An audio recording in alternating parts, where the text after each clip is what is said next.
ahead, 20 somethings. We don't know where we're going, but we're on the run.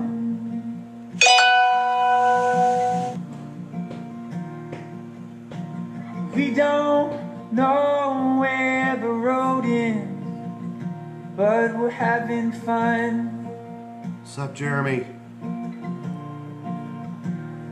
We're running scared, running free, full of life. Got no money, yeah, that's us. What's up, Arthur?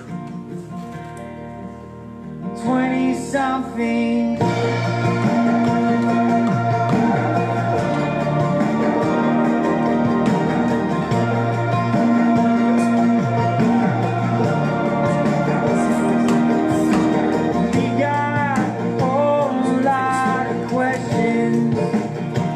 About everything.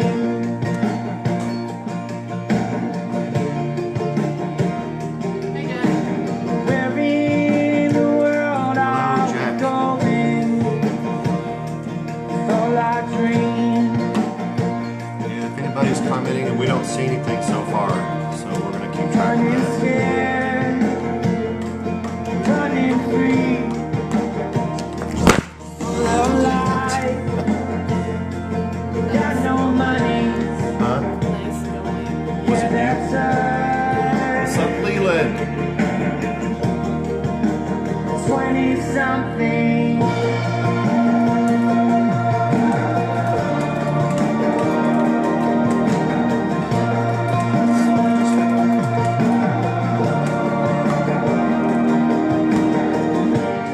You can't stop us.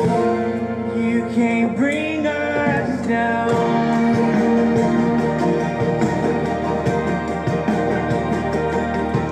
Sorry, no Eagles. We just love being Not here. alive. We don't got it figured out.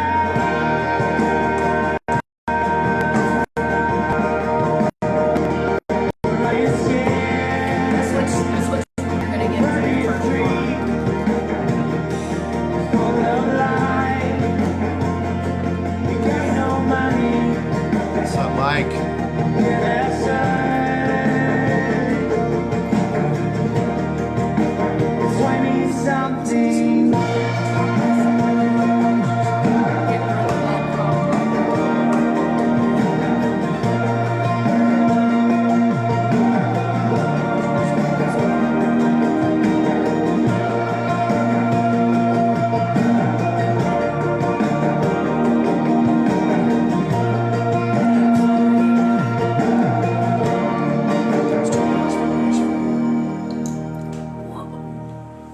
All right. You're not going to slur. Sorry, Lynn. Well, what's up, guys? I think I'm gonna go get me a beer. 1024th Indian style.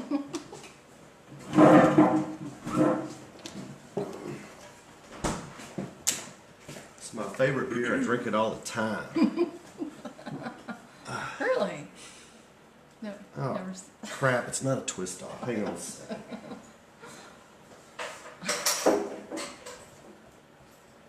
It's totally not scripted, y'all. It's totally live stream.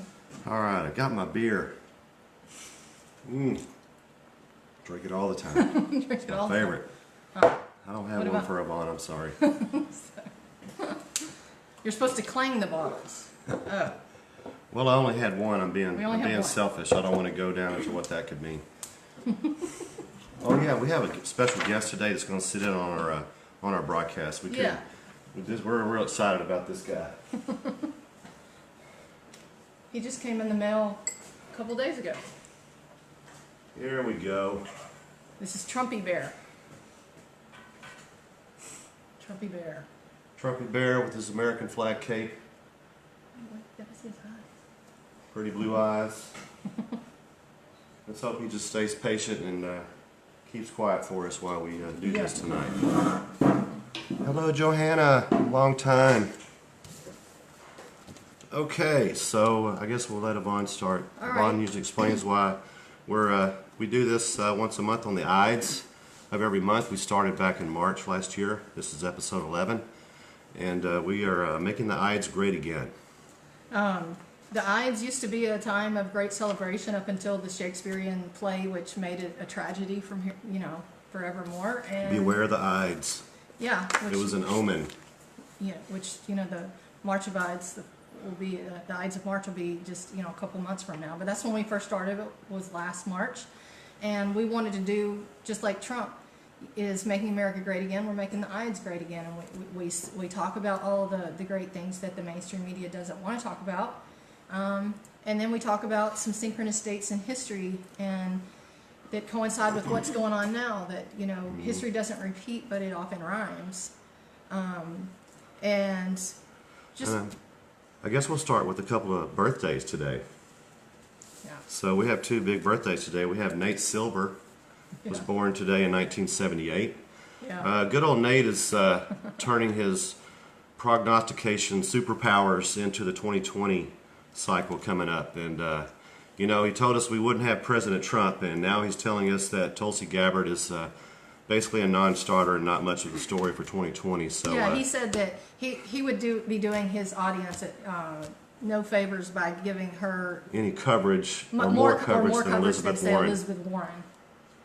That's they used to say that similar things about Trump. Right. And the other birthday is, everybody's heard of this guy, Rod Rosenstein, was born today in 1965.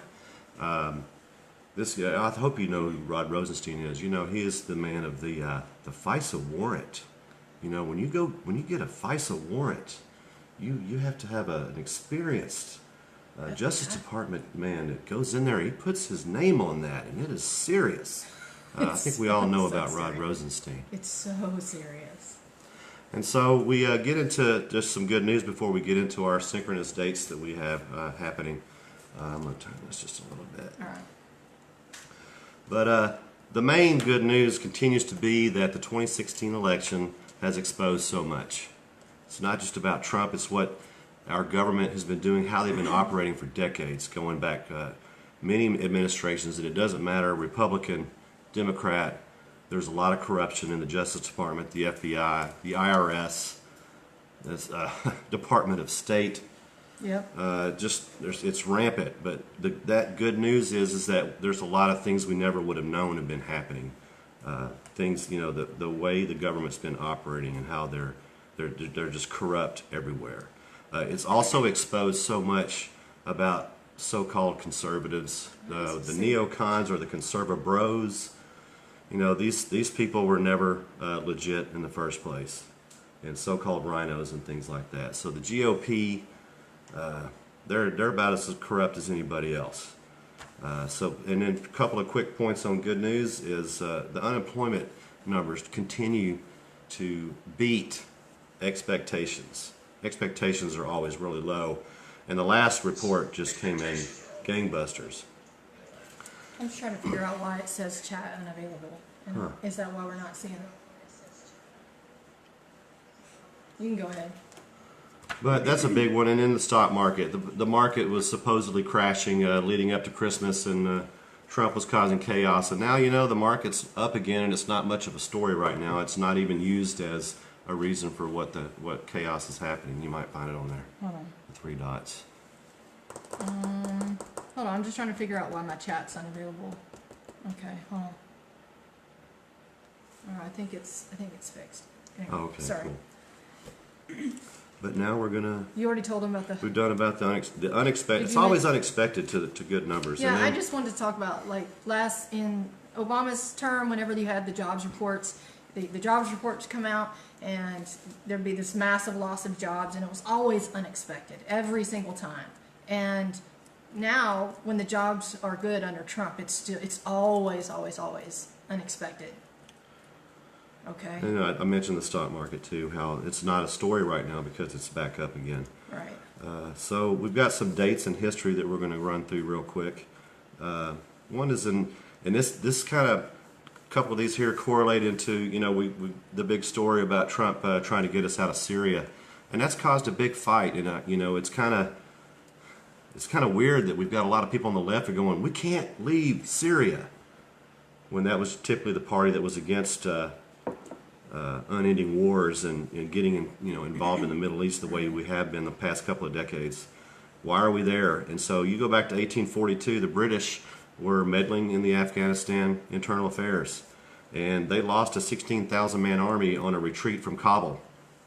One man, a British surgeon, made it back to Jalalabad to tell the story. So they got wiped out. And in 1962, U.S. began using airstrikes to support the South Vietnamese against the Viet Cong.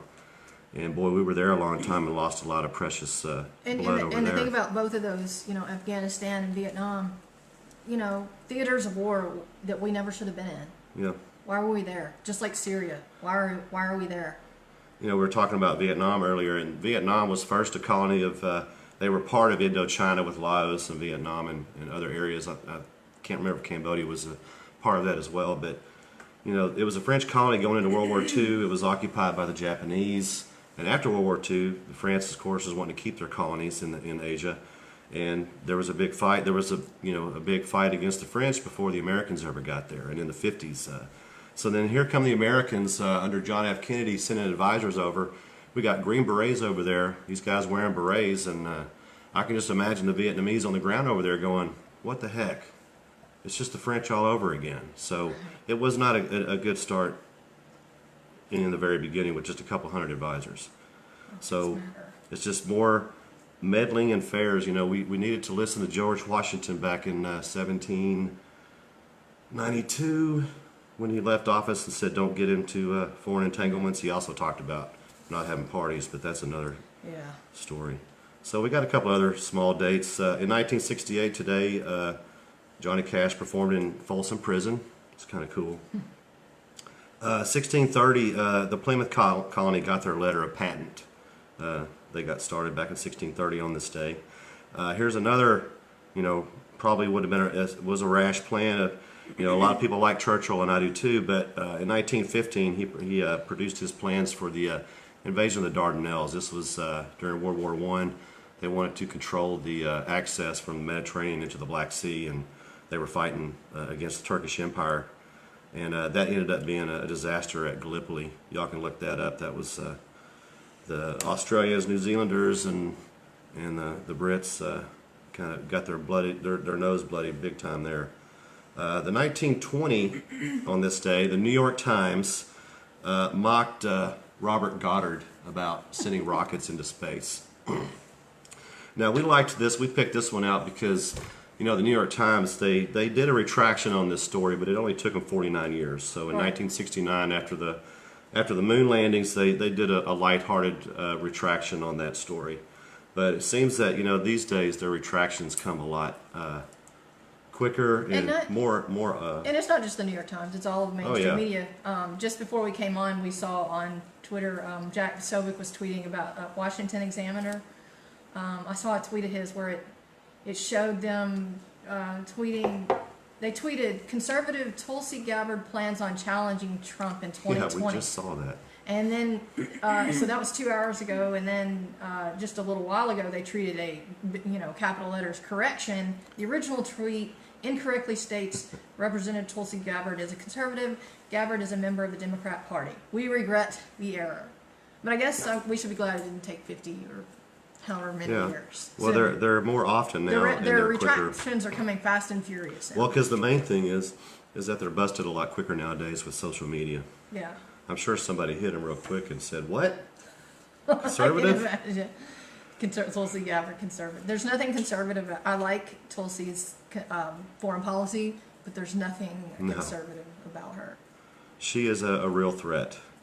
Yeah. 1953, Tito becomes president of Yugoslavia, another in a long line of failed communist states. 1991, the media fell in love with Gorbachev. They fell in love with Mikhail and Raisa Gorbachev.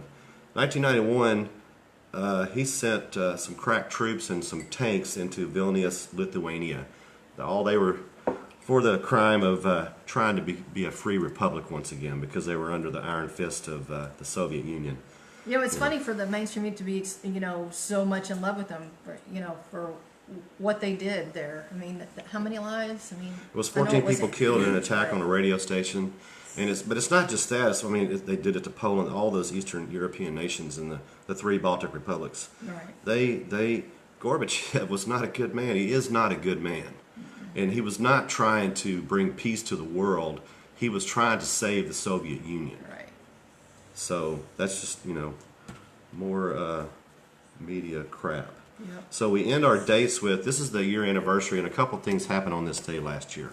One was the false nuclear, the ICBM coming from North Korea alert out of Hawaii. We still, that story kind of went away. That's we never weird. did get to the bottom of that. Yeah. Why did the Mainstream media civil, wasn't interested in getting to the bottom why of the that. civil defense or whatever to send out that alert and they said a missile was coming. A lot of people thought they had. And you remember know, CNN, there was that staged where they were with that, there was an event. Oh man, I should have done more research on this one, but like there was a child that was scared and they were like there with their cameras. Oh, And yeah. they just so happened to be there with their cameras to catch They the, didn't correct that sucker. yeah. The other event that happened on this day last year was What's her name? Chelsea Manning declaring her run for the Senate. That just kind of faded away, and I just wonder if one thing had to do with the other somehow. And then, you know, from Maryland over into Well, we could Hawaii. just say sources are saying that. Well, the we could events are say related. sources say that, yeah, Those are connected. somehow. people, sources close to the situation. Yeah. We'll put it at that.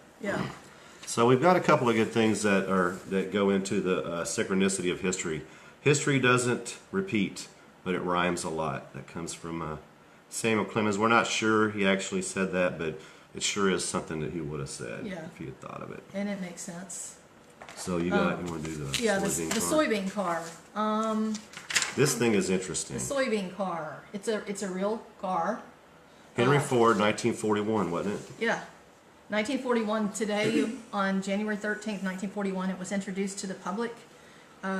This car never made it into production. They say that it was because of the war and different distractions, but I don't believe that. I think the car just wasn't a good car. But as I was researching this, I stumbled upon a story from Bloomberg about how Bloomberg had a story, blame Henry Ford for deadly superbugs, the strange journey from soybean-fueled cars to antibiotic-resistant bacteria. And as I started reading it, you know, all of the, you know, we have this problem now with antibiotics and them becoming resistant to bacteria. Well, that all started because of soybeans. Yeah. And to make this is actually you should And this ask, story is from it's over a year old, Yeah, it's and over it a year didn't old. get play anywhere, but this is a big story. yeah, it's interesting because you start reading. There's it, another one. I know that's the second one I'm seeing. It's like everybody gets their marching They must be orders. monitors or trolls, you know, I don't know. But anyway, as I was reading about this, you know, I started realizing that, you know, there's a law of unintended consequences, and yeah, no. You know, with the antibiotic situation becoming drug resistant, it all started with soybeans. The whole reason soybean crops got started in the first place was because of Henry Ford's interest in it, not just for cars, but for farming equipment. And he realized that, once he realized that he could use it for, you know, making these cars, and it was also, what was the thing I told you about the byproducts? Oh yeah, they found that soybean Plastics could produce lubricants and plastics as well as oils and a high-protein meal. Because they were worried about so-called petroleum glut, or there would Yeah. not be any petroleum. Which is interesting to me that they have pushed, you know, soybean milk, soybeans for so long on us as, you know, a health alternative to, like, say, milk, when soybean can produce lubricants and plastics. So Hey, Patricia. soybeans they're not good for you. They're not good for you. So anyway, Henry Ford is largely responsible for why the soybeans gained such traction in this country. So it began to grow, and as you know, the population's getting bigger, and people, you know, had more money to spend, and the farming practices are changing and evolving, and they start bringing like the chickens into indoor farming, and the chickens are not getting any sunlight, and they're not eating insects like they usually do. You know, it just kind of changes everything. And soybeans became a protein replacement for them, but the chickens weren't getting as big, so that's why they had the antibiotics. And just to make a long story short, if you read about this, this is where it all started. This is where this crisis comes from. That these antibiotics are not working on people anymore, and they have set us up for a catastrophe. Because 80% of antibiotic use is used in like the farming. And I had no clue of our food about that. And there was one interesting line in here, which was perfect. The man who found, what was it? Sometimes making the question is, how does this happen? Was it down here? Oh yeah, it was this. So we know that this is happening. It's happening in animals. Oh yeah, you were talking about the man that created penicillin. Even said he warned about this in 1945. He said that. And they plowed ahead. That it was going to be a problem. That what they were doing with the farm, with our our food industry and the antibiotics was going to cause the antibiotic resistant. And so here's a quote from the FDA. From the FDA that said.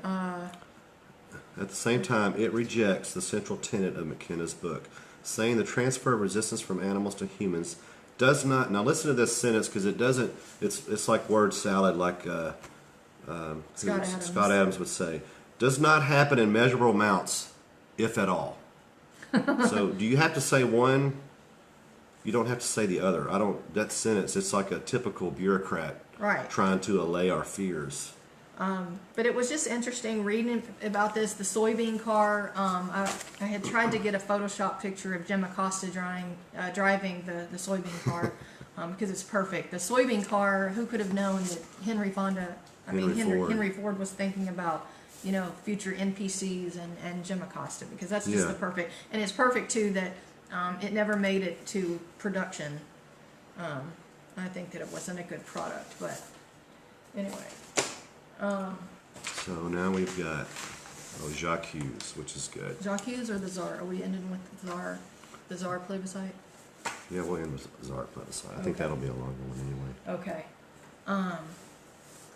So back in November on the Ides, we had an anniversary then about the Dreyfus affair. Yeah. People may not have heard about this. I know there have been movies made about it. I think the anniversary in November was Dreyfus was a captain, I believe. Yeah. In the French army, and he was accused of being a spy, traitor. Yeah, he was accused of treason. Spying for Germany, which at the time Germany was it was in the late 1800s. Germany, big foe of France. So back in November, we touched on this because we touched out on it on the Dreyfus part about him being falsely accused, and we tied that into how people, especially with Michael Flynn being falsely accused by the SC. And then not just Flynn, but Trump being accused of colluding with Russia and all this crap. When it really is, these people are actually just covering for a bunch of other crap that went on. And this Dreyfus affair kind of mirrors a lot, because they created a foil or whatever. They created a straw man to get attacked, so it kept the eye away from what was really happening in the French politics and corruption there. And it was huge because this man Dreyfus, he went to prison to the Devil's Island off the coast of French Guyana, for like 10 years. His name wasn't cleared for 10 years. He was Jewish, and a lot of people think the anti-Jewish sentiment was. They figured he would be an easy scapegoat. He was an easy scapegoat, but when you read about the Dreyfus affair, you see all of the elements that you have now with, say, the John Brennans, the Comeys, the McCabe's, deep state working against you, and so what was his name? Emile Zola. Yeah. Emile Zola was a writer who had followed this, and he had stumbled upon information that Dreyfus was not the culprit. It was this other dude named Esterhazy. Yeah. Esterhazy, and Oh, okay. So Dreyfus was convicted mainly on a handwriting expert testimony that had testified that this. Oh, that's another thing. The Dreyfus affair hinged on this thing called a bordereau, and a bordereau is a It's dossier. like a dossier. It's a dossier. As I'm reading this, I swear I'm thinking, John Brennan, who I think was largely, crafted the whole Trump-Russia thing. It makes me think, man, he read the Dreyfus affair and thought, hey, we can do, bordereau, a dossier. But anyway, this bordereau, you had handwriting experts that basically they paid to lie about it. But anyway, so this writer had stumbled on information that this Esterhazy is actually the person that wrote it. And he came across this information because an ex-girlfriend of Esterhazy had told him, and they provided handwriting examples. That pretty much proved to him that, oh my gosh, they've got the wrong person. So he tried telling people. He eventually wrote something called J'accuse, which in French means I accuse, and it was published on this day. In what was it, 18? It was. I don't see it on here. I have it over here. 1898. So he's been in prison for 5 years now already, and he publishes J'accuse, and basically J'accuse is just a. You can read it in less than 10 minutes. It's this. He documents everything that happened. And it's a letter to the French president, and he's saying, you've done a lot of great things, but here, this is a stain. Right. What has happened. And then Emile had to flee. He risked his life by printing this because he was charged with, I don't know what he was charged with, libel. He was charged with libel, and he was actually convicted, but he fled before they could get him. He fled to London. What's up, Todd? He fled to London. And but when he wrote this, I think whenever they published this, I don't know if it was by the end of the day. It sounds too crazy for me, but 200,000 people had already read it by the end of the day, the first day. Yeah. So it was kind of like common sense in the American Revolution. It just caught fire and it just spread, and as people were reading about it, it inflamed. They started getting outraged. They started getting outraged at the corruption, and it kind of reminds me now of what's going on with our, with our great Justice Department. Our great. But we could end this segment on what he talks about the Council of War. That was a good quote you had. The first Council of War could have been foolish. The second was inevitably criminal. Its excuse, I repeat it, was that the Supreme Chief had spoken, declaring the thing considered to be unassailable, holy, and higher than men, so that inferiors could not say the opposite. One speaks to us about the honor of the army, that we should like it, respect it. I bitterly yes. So that reminded me of the arrogance of Rod Rosenstein of and Comey. Comey and his just smarmy. Whenever they testified. Or whenever he tweets. It's just disgusting. Yeah. So anyway, the end result of the J'accuse, it lit a fire, and it took a while. It took years. I think it was 1906 before Dreyfus was pardoned or granted clemency or whatever it was. But it was because of this article that this writer put his life on the line to write. And we don't have that today in the mainstream media. What you might have that out here in the alternative media. Mm-hmm. And we've got to support each other. Yeah. So a good one for synchronicity we have to finish off with is the Saarland plebiscite. It's interesting. Okay, so Saarland is a part of Germany that after the end of the First World War, this Saarland part of Germany is it's like mineral rich. It's a lot of coal, a lot of industry. Steel. Yeah, it's a very profitable part of the country, and so the Treaty of Versailles, they just at the end of the World War decided that it would be under control of what they called neutral commissioners, which basically they had 5, I think, commissioners. One of them was a German speaker, and the rest of them were from the UK, Canada, and France. And so what you had was a bunch of German-speaking people being ruled over by someone else. And it kind of reminds me of how the EU was formed. Yeah.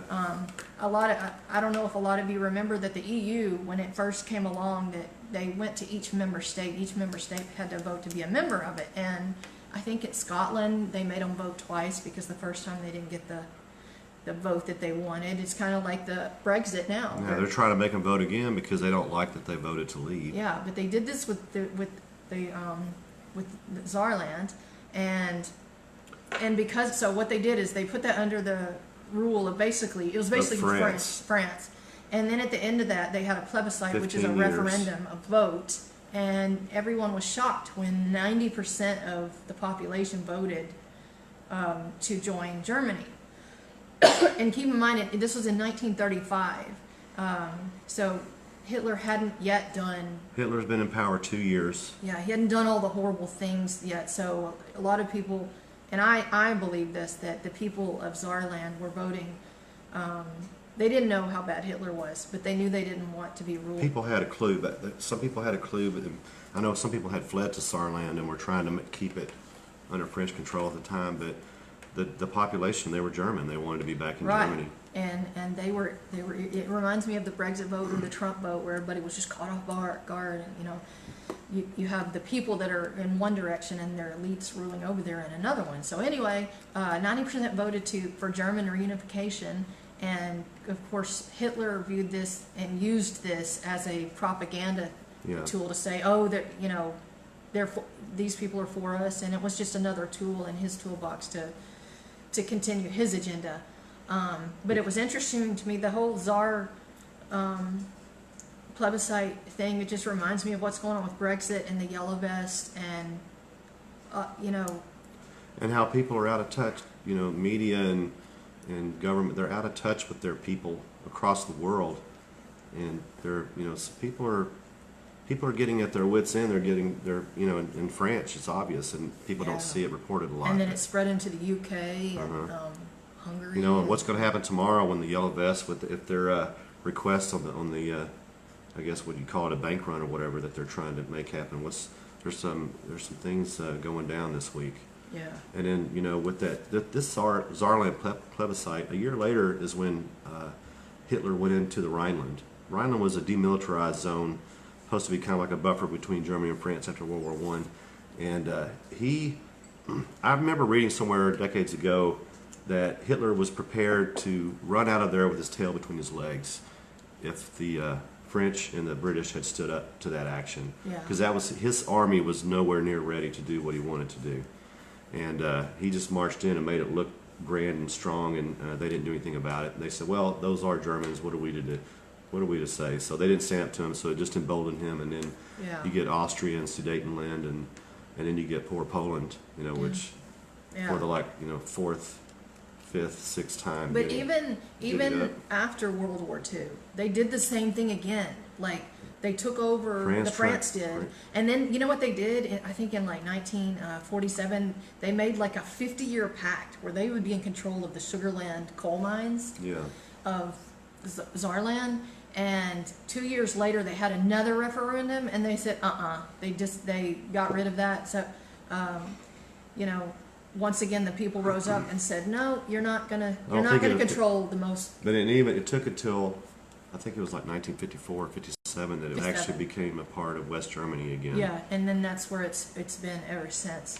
But you know, reading through that whole thing about Saarland, how that happened, and about World War I, which I still don't understand. World War I is a whole nother rabbit hole, and we still, you know, World War I led. World War II was a continuation of that war. It was interrupted. They got exhausted. America came in and kind of helped turn the tide on that. Not Soviet, but the Tsar fell in the Eastern Front, and you know, just a bunch of things happened. World War II is a continuation of that, and you know, World War I is that could just be a whole nother. It just, you look at these things and how these wars started.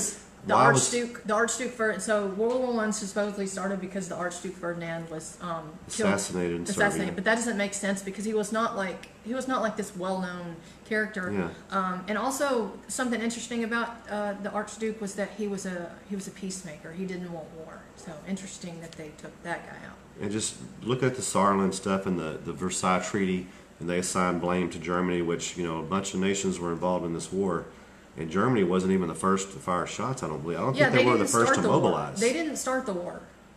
And it was Austria-Hungary's insistence on Serbia to kowtow to some things that And it's really almost escalated. like the Treaty of Versailles was meant as, I mean, if you didn't know any better, you'd think it was laying the groundwork to stoke another war, because what they did to Germany and how they treated them, it was just, the mood was about revenge, and which I didn't understand, I didn't truly understand, because Germany didn't start World War I.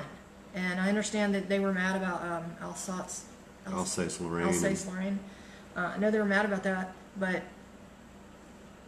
it doesn't make sense why. It just seemed like the Versailles Treaty laid the groundwork for World War II. And just these men up in high places dictating kind where of like what borders they're are. doing now, you know, with our neocons and everyone that want us to stay And and stay go in in Syria, stay in Afghanistan, still in Iraq. You know, I forgot to mention that actually in '92, on this date, American, British, and French aircraft attacked Iraqi targets and forts in the no-fly zone in southern Iraq, in the Shia areas. And you know, we're still in Iraq now, and Right. we were out for a while, but Right. you know, we're just when does it end? Why are we there? Why are we there when we've got a border crisis? We've got problems, you know, south of our border, but we're going to go thousands of miles away to theaters of war where we don't belong. So we're going to end with why we titled this "Help America Cheat History." So we also want to plug Mike Cernovich's movie and book Hoaxed. You guys need to get. I just finished the book last night. I got to see the movie in a pre-thing with my sister a couple of months ago up in St. Louis, and this movie is a game changer, and it's for everyone. It's from all walks of life, and part of what that movie's got me to thinking, and I actually started following a man named Hawks Newsom, who is founder of the Greater New York Black Lives Matter movement. And this is would not be my cup of tea just a few months ago. I think what's got to happen in this country is that there's going to be, you can't reform the Republican Party. It's corrupt to its core. And the Democrat Party is so far left and nuts that it'll ruin us. There's people on both sides and both parties that are disaffected. And it's going to be people like that. And you know, I know there are a lot of Democrats that voted for Trump, and I'm not saying I would vote for a Tulsi Gabbard or anything like that, but there's somebody somewhere that we can find some common ground with, and that's what this country is going to need. And part of in the end of the book in Hoaxed, they're interviewing Anthony Scaramucci, and he's been given a short shrift and terrible coverage on how he's been painted, because a lot of people are painted by the media. And unless you talk to them or meet them or get to know them and see them, you're not going to know what they're really like. And this guy had a great line. He said, you know, they asked him, "Why are you doing this? Why are you fighting? You know, you can be comfy. The guy's rich. He can just go, you know, go travel and be with his family and just chill and be fine." But he said that he wants to cheat history. He wants to help America cheat history, because the average, you know, the longest lived republics have been about 240 years. Right. And we're right there. And, you know, we need to find a way to get out of this left-right thing, because it's, you know, the Nazis, the anti-Nazis, whatever they're, you know, Antifa, they're the same. It's not a line with left and right. It's a freaking circle, right. And they're right next to each other. Everybody else is around that curve. And so we want to help, you know, we want to help cheat history too, because we're coming up on our expiration date, and that's not a good thing. Right. And then we had today in church, my pastor quoted this man named Sir Arnold Toynbee. I'd never heard of this man. Toynbee. He had a great quote. He said, "Of the 21 greatest civilizations that have existed on this earth, we are the only one that is not teaching its people why we exist in our culture. Our culture is not teaching anyone why we exist." And it's, you know, that was eye-opening. I mean, it just put it into words what I've been feeling and thinking. Yeah. It's crazy. And there's some people you can follow about, at Culture on Twitter, CULTTTURE. And it's strictly about culture. It's not a partisan thing. It's just capturing what's going on, and the mainstream media is not going to capture a lot of things that are going on because they only want the approved people, and And I want to repeat that again from Arnold Toynbee. Out of the 21 greatest civilizations, we are the first to not teach its people why we exist. We're just in this rat materialistic race, and it's not fulfilling. It's obvious because this world is in such hurt right now. And me and Yvonne, we prayed before this broadcast today, and to look for the right words. And I hope we did a good job with this. We got a couple of trolls on here with their typical stuff. And I don't know what's going on with the chat. I don't know if people are saying anything, but this seems to happen to every one of our periscopes where we get comments, and I see the people joining, and and then it just stops. Yeah. And it stopped early on. So and I'm not seeing any comments either on Facebook. I don't. Maybe nobody's commenting. I don't know. But it if just you have seems commented, unusual. yeah. I mean, I didn't change any settings in the middle of what we were doing, so Yeah. I don't know what that's about. But whatever. One of the main things, it says we kept cutting out. She said we kept cutting out, so I don't know.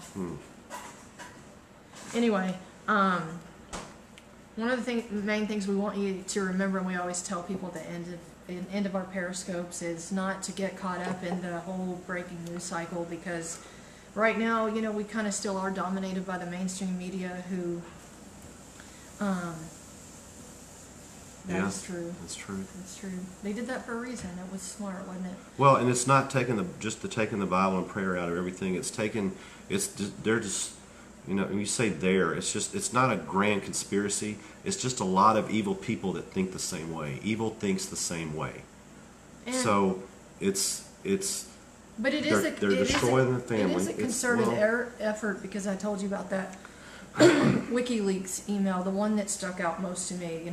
You had the creepy Podesta stuff, which was bad enough, but there was one email from Bill Clinton's in the National Endowment for the Arts chairman, and it was something like, I know that you and I both strive hard to keep the people compliant and unaware, but they're beginning to wake up, and he was consoling him, saying, well, they're not completely awake, but it's a problem we've got to focus on. So there has been an intentional effort not to, when Patrick Conrad said that, we're not teaching its citizens why we're here, there's a concerted effort not to. Yeah. Well, in a concerted effort to destroy the family. Yeah. A husband, a wife, kids, and redefining everything and just destroying what has worked. And you know what? I would just plug this, kind of off topic, but Stefan Molyneux did a wonderful documentary on Poland. Yeah, it's great. And Poland has been jerked around for so many centuries, but right now they are in a renaissance in their country, and they are what America should be. I know. I was jealous of Jack and Stefan over there. I wanted to be over there. They just celebrated their 100 years of independence, even though there was a dark time under the Iron Curtain when they were under the control of the Soviet Union, basically. Right. But their culture has survived a lot of punches, and that documentary by Stefan Molyneux, it's just over an hour long. And when you say culture, we're not talking about a skin color or a race. Yeah. We're talking about Christian culture, because that's Poland is really protective of their Christian culture, and it shows. They've got a lot to be proud of, and something that we need to strive for. So I guess just remember, guys, don't wait for the retraction. Wait for the retraction, because tonight, before we went on with the Washington Examiner, when they tweeted that conservative Tulsi Gabbard is going to challenge Trump. 2 hours later, they sent out a correction. So just remember, when you hear something, you're going to hear things in the next few weeks, especially before the Mueller report is released, saying one thing, but in a few hours or the next day, it's going to be totally different. because the people at the New York Times, Washington Post, and et al. They have the stuff. They know what the story is. Right. All they're doing is laying groundwork to discredit when stuff starts. They know stuff's coming down the pike because it's already been leaked to them. They're trying to So minimize they're trying to it. minimize the damage that's coming in. And there's 2019 is going to be a bumpy ride, but it's going to be interesting. And we can still be grateful. Trump wasn't supposed to win, and he did. And I know he maybe is not making the progress that some of us would like to see. But gosh, he's got the world and everyone against him, and he's still, and if anybody alive wants and to kicking. go ahead and tweet the @GOP and Ron. @GOP chairwoman, Yeah, Ronna McDaniel, tell them to start being honest about what you are or get out, because they're frauds. They're all frauds. they're total frauds. We learned that with the Stop the Steal stuff. I won't go there. I guess that's all we got But today, that's guys. all we got. I do believe next month's Ides is on the 13th also. Mm-hmm. I think I've already looked it up. It's And then, on of the- course, we know March is going to be 15th. It's always Yeah, on the yeah. 15th. Yeah, And that'll be the year anniversary of starting this. yeah. So I don't know if y'all were trying to chat me and you sent something in the chat. I couldn't see it, so I'll have to look and see. We're if going to I'm- look into I'm that doing some more something too, because I don't see if anybody Yeah. is commenting on Facebook. I don't see it. I did see Arthur saying only one viewing wrong. Yeah. his feed. Um, But guys, I appreciate the people that did come in. Let's find some common ground. There are disaffected people on both sides, and we need to hear each other's stories. Watch Hoaxed when you get a chance. It's about to start hitting theaters, I hope soon, but at least get the book Hoaxed. yeah. I'm about halfway through it. But anyway, until next month on the Ides, we'll see you then. Have a good one. Thanks for tuning in.